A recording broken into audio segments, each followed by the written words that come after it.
Guwapo, oh my God. Hi, sir.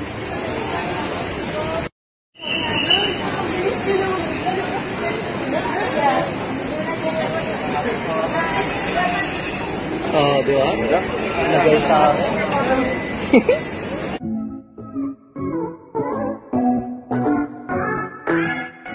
Catherine Bernardo at Alden Richards, hindi na naghihiwalay, parehong glowing at magkasama kahit saan magpunta.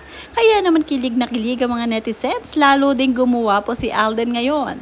Panoorin at kung hindi pa nakasubscribe, don't forget to click subscribe and hit the notification bell to keep you updated.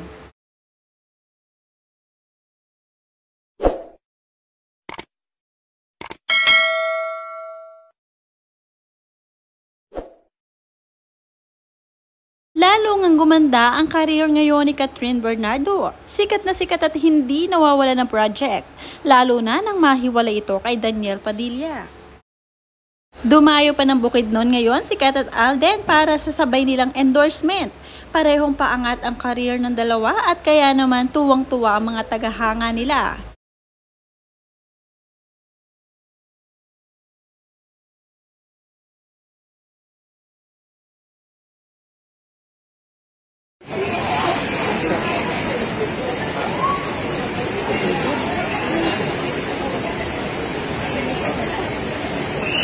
I had to double check because you were wearing a mask.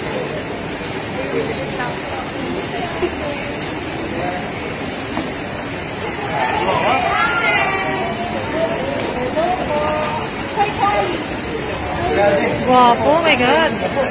Hi, sir.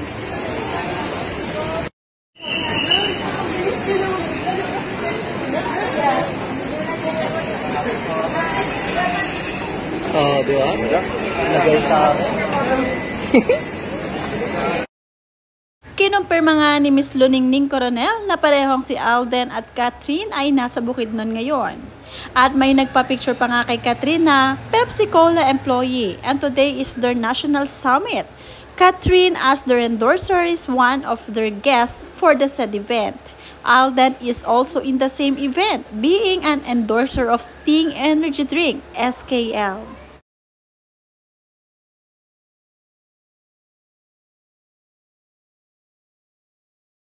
Ngayon ay limitless sa mga galawan ni Catherine dahil si Daniel Padilla daw noon, sila pa ay madalas siyang bawalan sa mga bagay-bagay at may sinasabi pa nga ang netizens tungkol dito.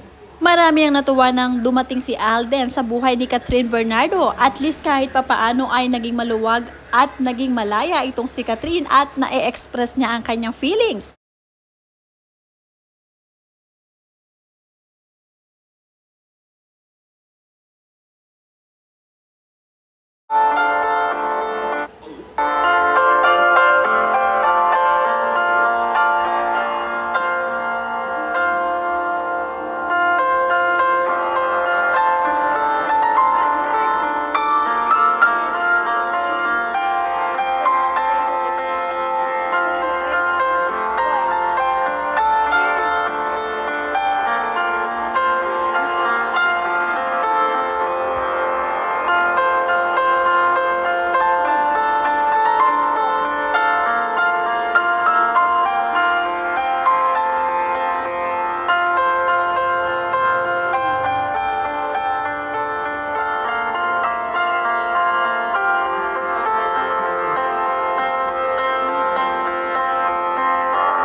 Ngayon nga bukod sa focus sa trabaho si Catherine Bernardo, kabi-kabilang mga proyekto ang kanyang tinatanggap at wala itong limit sa kanya.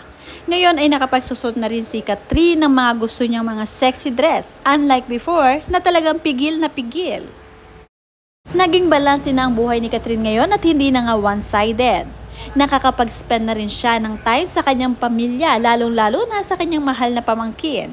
Ipinagluluto pa niya ang kanyang pamilya at isa pala ito sa mga hobby ni Kat ang pagsilbihan ng kanyang family.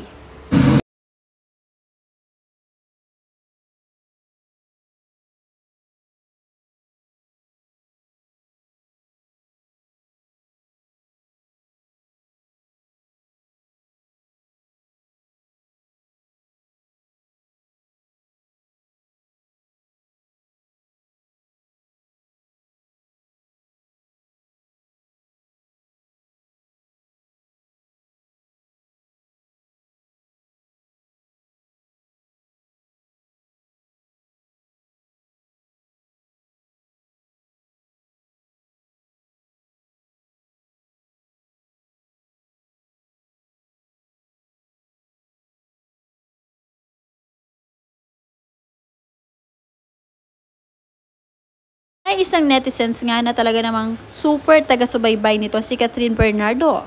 Ang sabi niya dito, "Sorry to tell, but I now get it. Bakit she was easily manipulated and fooled. She has been reliant kay Daniel. Like everything she does, dapat idaan niya kay Daniel. Or dapat may maging desisyon si Daniel. She was thinking na yung pagiging strict ni Guy was his way of showing his profound love and care sa kanya. Pero little did she know, ginagawa niya lang itong puppet ni Guy. He took advantage of the girl's obsessiveness with him. Feeling ni girl, the guy was super obsessed with her, so she let him control her. I cannot imagine when Daniel was flinging with other girls while with Kat. Nagiging topic siguro nila si Kat, and I am pretty sure na binabadmouth niya si Kat sa mga babaeng yon. I cannot really see the love that Daniel has for Kat in this interview. He just clung to her because of their fame, unlike Kat na super visible yung feelings niya kay Guy. I don't think there was a time that he was genuinely in love with Kat. Dahil na lang siguro they were used to each other, the band they had, their fame, and their reputation. Kaya sobrang laking pasasalamat ng mga tagahangang ni Catherine Bernardo na dumating na nga sa buhay ni Kat ngayon, si Alden Richards, na talaga namang bagay na bagay sa kanya. Hindi lang sa pagiging workaholic nila pareho, ngunit maski sa kanilang family ay pare-pareho silang dalawa na family-oriented.